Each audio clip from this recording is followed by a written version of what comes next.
Hello दोस्तों, मेरा नाम है शहबाज अहमद। आप देख रहे हैं मेरा यूट्यूब चैनल इम्प्रेशन स्पेक्ट्रम। आज की वीडियो में हम बात करेंगे आलमी सूरत हाल में चीन मुकम्मल सुपर पावर बनता नजर आ रहा है। वीडियो को एंड तक देखिएगा। वीडियो मुकम्मल देखने की सूरत में इसे लाइक कीजिएगा और कमेंट सेक्शन में बताइएगा ये वीडियो आपको कैसी लगी। और अगर आप मेरे चैनल पर पहली बार आए हैं, सबसे पहले मेरे चैनल को सब्सक्राइब कीजिए ताकि आने वाली वीडियोस के नोटिफिकेशन आपको मिल सकें। आलमी सूरत हाल में चीन मुकम्मल सुपर पावर बनता नजर आ रहा है। ताकत का निज़ाम एशिया में मुंतकिल हो रहा है। पाकिस्तान भी माशी और दफाई लिहाज से मजबूत होता नजर आ रहा है। इंडिया भी तरक्की कर रहा है। डोनाल्ड ट्रंप का दौरे सदारत अभी रहता था जब माइक पोम्पियो के साइन से एक दस्तावेज जारी हुई जिसका अनुमान था एक आज़ाद खुला बहर हिंद और बहरुल काहिल, यानी फ्री एंड ओपन इंडो पाक पैसिफिक।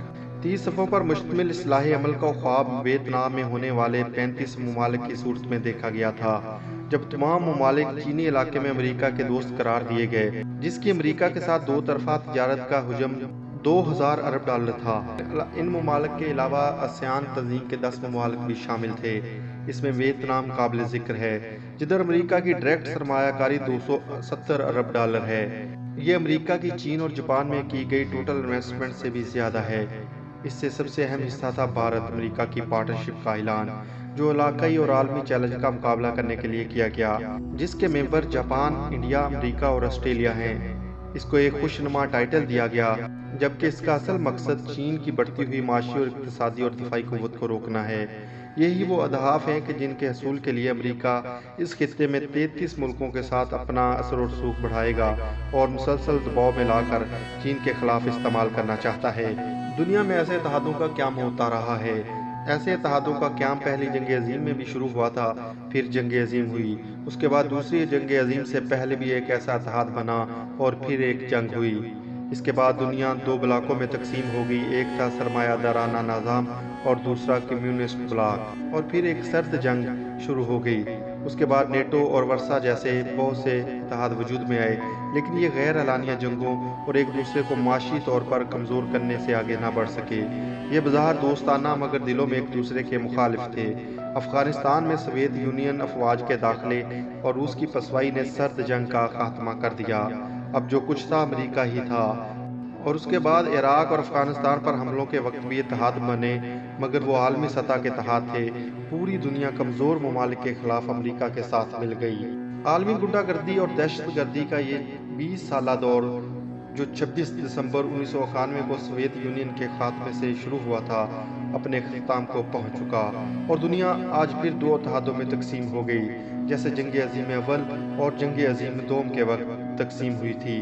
और जब कभी भी ऐसे इत्तेहाद बने तो दुनिया में मौजूद सिर्फ एक ही होता है कि कौन सा फौजी एतबार से ज़्यादा ताकतवर इत्तेहाद है। गुज़श्ता जंगों में अमेरिका को एक इलाकाई सहूलत मैसर थी और वो खुद जंग के असल मैदानों से बहुत दूर था। इसके गिर्द दो बड़े समंदर थे, जहाज़ों की उड़ानें भी चंद सौ किलोमीटर तक थीं और मिसाइल और ड्रोन टेक्नोलॉजी नहीं हुआ करती थी। हत्ता कि एटम बम के लिए भी पायलट को खुद जहाज उड़ाकर हिरोशिमा और नागासाकी तक जाना पड़ता था। मगर आज का दौर इससे बहुत मुख्तलिफ है। दुनिया का कोई भी इलाका, जजीरा और मुल्क ऐसा नहीं जो किसी न किसी मिसाइल की रेंज में ना हो। अगर एक बार ये शुरू हो गया तो फिर हर तरफ आग, धमाके और खून रेजी ही नजर आएगी। इस वक्त आलमी ताकतें जिस दौड़ में लग गई हैं, उसका अंजाम मुकम्मल तौर पर तबाही है। अमेरिका, भारत, जापान, ऑस्ट्रेलिया के इस इत्तेहाद को फोकियत दी गई तो दुनिया भर की यूनिवर्सिटियों में दोनों तरफ की एक्सरी माशी ताकत के हवाले से मकाले लिखे गए। ऑस्ट्रेलिया की सिडनी में अमेरिकन स्टडी सेंटर में एक मुकाला निकला जिसमें लिखा था कि खित्ते को जंग से कैसे रोका जा सकता है, क्योंकि जंग की सूरत में चीन की बढ़ती हुई अस्करी ताकत का मुकाबला करना आसान नहीं। 100 सफ़ों की ये रिपोर्ट ऐसी थी कि डोनाल्ड ट्रंप इंतजामिया हिलकर रह गई। ट्रंप अमेरिका को हर लड़ाई से निकालना चाहते थे, मगर 100 साला ताकत का नशा अमेरिकी इस्टेब्लिशमेंट को चैन नहीं लेने दे रहा था, जबकि अमेरिकी असला की तिजारत करने वाले गुजरे दिनों के मुनाफा के ख्वाब उनको सुकून नहीं लेने दे रहे थे और उनको वो साल याद आ रहे थे। इसलिए अफगानिस्तान, शाम, इराक की ज़मीन में अब फिर से अमेरिकी फ़ौजों के बूटों और खून से लाल होंगे। यही वजह है कि बाइडन की आमद के बाद शिकस्त खुर्दा अमेरिका फिर से अंगड़ाई ले रहा है। اور مستقبل کا ایک محاذ بن چکا ہے۔ بحر الہند اور بحر الکاہل کے محاذ اہم ملک برما میں امریکہ کے جمہوریت کے نام پر چھیڑخانی شروع کی تھی۔ بحر الہند اور بحر الکاہل کے محاذ کے اہم ملک برما میں امریکہ نے جمہوریت کے نام پر چھیڑخانی شروع کی تھی، اسے مزید طاقت دی۔ آسان سوچی کو دنیا کی لیڈر بنا کر فوج کو مجبور کرتے ہوئے اقتدار سونپا گیا، اور 50 سالہ فوج کے اقتدار اور آئین میں 25% فوج کے حصے برما کو چین سے دور نہیں جانے دیا۔ چین برما میں 21 ارب ڈالر کی سرمایہ کاری کر رہا ہے۔ گزشتہ سال نومبر میں ہونے والے الیکشن میں سوچی کی پارٹی 88% ووٹ حاصل کر کے آئی تھی۔ بدھ مت کو استعمال کر کے لیا گیا تھا، اور مسلمانوں کو اس ووٹ کی وجہ سے بہت اذیتیں اور تکلیفیں دی گئیں۔ اس حکومت نے پارلیمنٹ سے 1 فروری سے توسیع کرنا تھی۔ یہ مرحلہ ایسا تھا جو چینی بالادستی سے نکال کر امریکی اتحاد کے تابع کر سکتا تھا، جو 2 دن قبل فوج نے ان کی امیدوں پر پانی پھیر دیا۔ پھر امریکہ نے جو امید لگا رکھی تھی خطے میں، اب وہ چین نے بدل دی جو امریکہ نے ان سے لگا رکھی تھی۔ خطے میں چین اب گلف واریر کی پالیسی اپنائے ہوئے ہے، جو آئندہ مزید گرم ہونے والی ہے۔ جو علاقہ آئندہ گرم ہونے والا ہے اسے برصغیر پاک و ہند کہتے ہیں، جس میں برما سے لے کر پاکستان اور افغانستان شامل ہیں۔ اس پوری صورتحال میں گوادر کا کردار بہت اہم ہوگا، جس نے اپنی دفاعی اہمیت اور گہرے پانیوں کی بندرگاہ ہونے کی حیثیت سے ابھرنا ہے۔